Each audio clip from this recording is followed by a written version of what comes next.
അപ്പോൾ ഇന്നൊരു cooking video ആണ്. ഇന്ന് നമ്മൾ സ്പെഷ്യലായിട്ട് ഉണ്ടാക്കുന്ന ഫുഡാണ്. അപ്പോൾ അതെങ്ങനെയാണ് ഉണ്ടാക്കുന്നതെന്ന് കണ്ടാലോ. നമ്മൾ ഇടിയപ്പം വെച്ചാണ് ഉണ്ടാക്കുന്നത്. ഇടിയപ്പം ഉണ്ടാക്കുന്ന ചില്ലല്ല, വലിയ ചില്ലാണ് ഇട്ട് ന്യൂഡിൽസ് പോലെ ഉണ്ടാക്കി ബാക്കി ഈ വീഡിയോയിൽ കാണുന്ന പോലെ സോസും ക്യാപ്സിക്കവും ക്യാരറ്റും ചിക്കനും എല്ലാം ചേർക്കണം. നല്ല ടേസ്റ്റാണ് കേട്ടോ. അങ്ങനെ എല്ലാം കഴിഞ്ഞ് ഉമ്മ എനിക്ക് കൊണ്ടു തന്നു. എനിക്ക് ഒത്തിരി ഇഷ്ടമായി.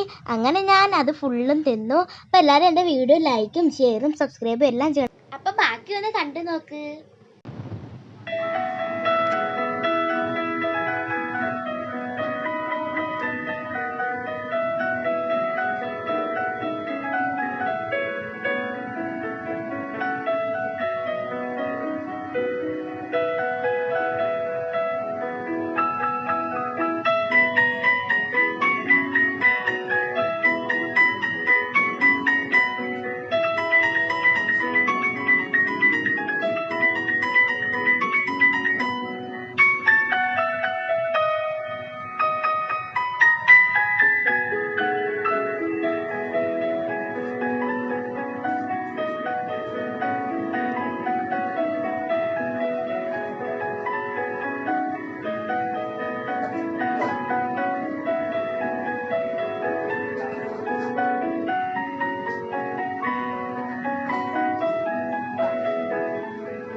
ഇന്നത്തേക്ക് ഇത്രയുള്ളൂ. Bye by.